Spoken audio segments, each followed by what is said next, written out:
Greetings, YouTube. I introduce you to the Chimera, or La Chimera, or is it Quimera? I'm not sure how to say the last two, but Chimera is how you say the first one, and it's from Safari Limited, usable for characters for people 3 and up. I think I count. I will never need that tag again. There you go, folks. This is the classic Dungeons & Dragons First Edition Chimera. I've done a video about another Chimera from my collection, which is, I think, a better design as far as stylistic and execution and everything else.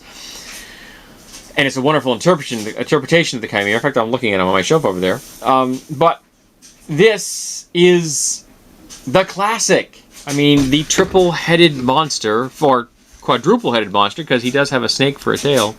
But there you have it. Dragon head, lion head, and goat head.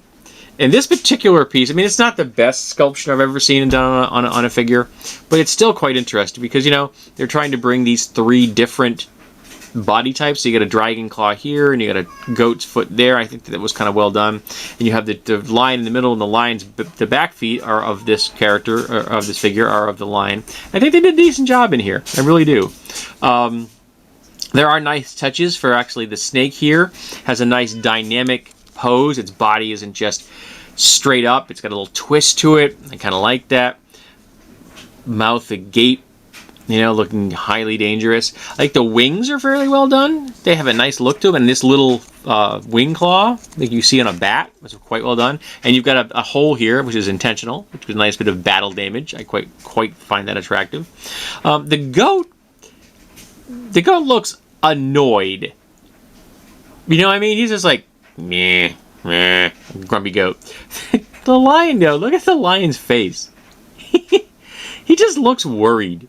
He looks concerned. Like maybe he's stuck between these two who are always fighting with each other. Maybe the goat is just giving the cold shoulder dun-dun-dun, to the other 2 figures. And of course, the most interesting of these is probably the dragon, which is a very classic kind of a dragon look. Tongue agape. These head ridges. Very, very classic dragon-like look. And yes, this is a goofy-looking character, don't get me wrong.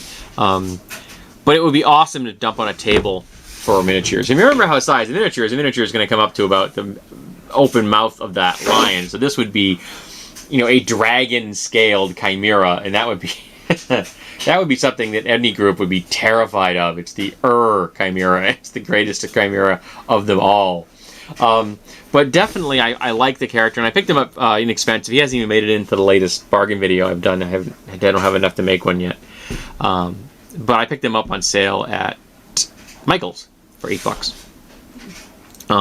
So I figured for $8 he was a nice investment in my collection. And yes, he is very, very goofy, but there's something Gygaxian about him. You know, I mean, folks, anybody out there who knows who Gygax is will appreciate this figure. He is awesome.